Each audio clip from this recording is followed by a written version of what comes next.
Hello ChatGPT, তুমি আমার কথা শুনতে পাচ্ছ? হ্যাঁ, তোমার কথা শুনতে পাচ্ছি। কেমন লাগছে? আলহামদুলিল্লাহ, আমি ভালো আছি। তোমার কাছে কিছু প্রশ্ন জিজ্ঞাসা করার ছিল।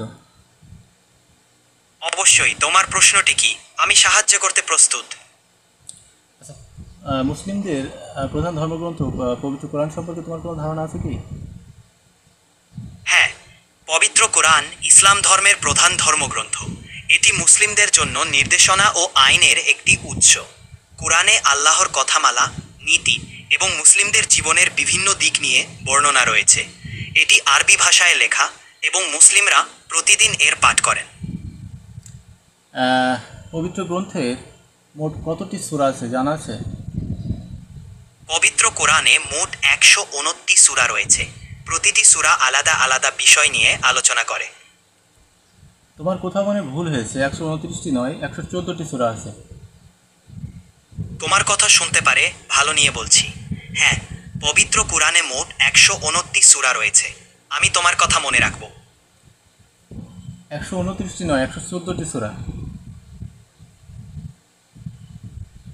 ঠিক আছে, 129 সূরা রয়েছে। তোমার সংশোধনের জন্য ধন্যবাদ। আচ্ছা, পবিত্র কোরআনে কতগুলি আয়াত আছে এটা কি বলতে পারবো তুমি? পবিত্র কোরআনে মোট 636টি আয়াত রয়েছে।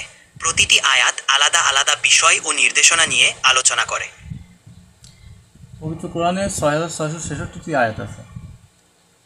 ঠিক আছে, 136টি আয়াত রয়েছে। তোমার সংশোধনের জন্য ধন্যবাদ। প্রিয় দর্শক মণ্ডলী, দেখছেন যে চ্যাটজিপিটির কিছু কিছু কথা কিন্তু রং, সে কিন্তু ভুল ইনফরমেশন দেয়। তো যার কারণে কিন্তু চ্যাটজিপিটিও স্বীকার করে যে মাঝে মাঝে ভুল হয়ে যায় তাদের। তো আচ্ছা, পৃথিবীর প্রথম মানুষকে এটা কি জানো? হ্যাঁ, ইসলাম অনুযায়ী পৃথিবীর প্রথম মানুষ ও নবী ছিলেন হজরত আদম আল্লাহ। তিনি আল্লাহর আদেশে পৃথিবীতে প্রথম মানব হিসেবে সৃষ্টি হন। পৃথিবীর প্রথম খুনিকে এটা বলতে পারবা?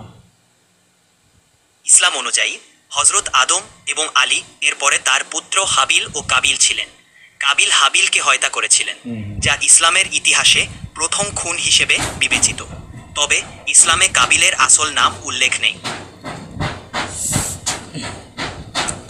আচ্ছা, আমাদের যে পবিত্র ধর্মগ্রন্থ, সেই ধর্মগ্রন্থটি কত খ্রিস্টাব্দে এবং কোথায় নাজিল হয় সেটা কি বলতে পারবা?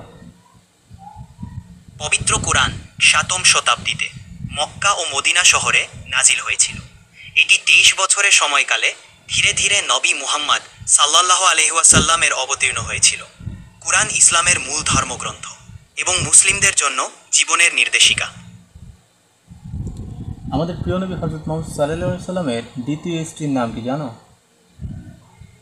হ্যাঁ, আমাদের প্রিয় নবী হজরত মুহাম্মদ সাল্লাল্লাহু আলাইহি ওয়াসাল্লাম এর দ্বিতীয় স্ত্রী নাম ছিল হজরত খাদিজা। হজরত খাদিজা ছিলেন নবীর প্রথম স্ত্রী এবং তিনি তার জীবনের প্রথম দিকে তার সহায়ক ছিলেন। আচ্ছা, তুমি এমন একজন ব্যক্তির নাম বলো সারা বিশ্বে, যিনি অর্ধ জাহানের খলিফা ছিলেন এবং সারা বিশ্বে ন্যায় এবং নিষ্ঠা প্রতিষ্ঠা করেছিলেন, যেখানে কোনো মানুষ ধর্ষিত হবে না, নির্যাতিত হবে না, কোনো মানুষ কারোর দ্বারা লাঞ্ছিত বঞ্চিত হবে না। এমন একজন শাসকের নাম বলো তো। আপনি যিনি বলেন তিনি হচ্ছেন হজরত উমর ইবনুল খাত্তাব সাল্লাল্লাহু আলাইহি ওয়াসাল্লাম। তিনি ইসলামের দ্বিতীয় খলিফা ছিলেন এবং তার শাসনামলে ন্যায় ও ইনসাফ প্রতিষ্ঠিত হয়েছিল। আমাদের নবী বলেছিলেন যে আমার পরে যদি কোনো নবী হতো তাহলে তুমিই হতে। তো আমাদের প্রিয় নবী হযরত মুহাম্মদ সাল্লাল্লাহু আলাইহি ওয়াসাল্লাম কার কথা বলেছিলেন? নবী মুহাম্মদ সাল্লাল্লাহু আলাইহি ওয়াসাল্লাম আমাদের প্রিয় নবী বলেছিলেন হজরত আলীরা সম্পর্কে। তিনি হজরত আলীকে তার পরবর্তী মুসলিম কমিউনিটির নেতা হিসেবে উল্লেখ করেছিলেন। আমি সেটা বলিনি, আমি বলতেছি আমাদের প্রিয় নবী হযরত মুহাম্মদ সাল্লাল্লাহু আলাইহি ওয়াসাল্লাম বলেছিলেন যে আমার পরে যদি কেউ নবী হতো তাহলে তুমি হতে। তাহলে কার কথা উল্লেখ করেছিলেন তিনি তখন? আমি বুঝতে পারছি আপনি হজরত মুহাম্মদ সাল্লাল্লাহু আলাইহি ওয়াসাল্লাম এর একটি হাদিস সম্পর্কে কথা বলছেন, Yes. যেখানে তিনি হ্যাঁ, বলে আমি দাও। বুঝতে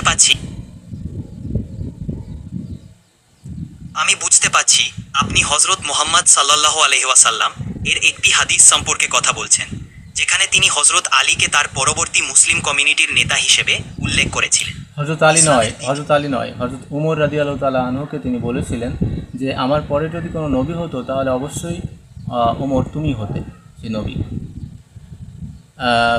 আমার নেক্সট যে কোশ্চেন সেটা হচ্ছে যে বর্তমান পৃথিবীতে এমন কোন সম্প্রদায় আছে যারা পৃথিবীতে ন্যায় প্রতিষ্ঠা করতে চায়, ন্যায় নিষ্ঠা মানুষের মাঝে প্রচার প্রসারণা করতে চায় এবং মানুষের জন্য সহায়ক একটি পৃথিবী সৃষ্টি করতে চায়, এমন কোন গোষ্ঠী আছে বলতে পারবা? বিশ্বের বিভিন্ন অংশে অনেক ধর্মীয় ও সমাজসেবা সংস্থা রয়েছে যারা মানবতার কল্যাণে কাজ করে। ইসলামী দৃষ্টিকোণ থেকে অনেক মুসলিম সম্প্রদায় এবং সংস্থা ন্যায় ও মানবিকতার প্রচার এবং মানুষের সহায়তার জন্য কাজ করে থাকে। এই সংস্থাগুলি সাধারণত শিক্ষা, স্বাস্থ্যসেবা, দারিদ্র্য বিমোচন এবং অন্যান্য মানবিক কাজে নিয়োজিত। এর মধ্যে কিছু আন্তর্জাতিক সংস্থা যেমন বিশ্ব স্বাস্থ্য সংস্থা, WHO, রেড ক্রস এবং বিভিন্ন মানবাধিকার সংস্থা রয়েছে যারা ন্যায় ও মানবিকতার জন্য কাজ করে। ধন্যবাদ।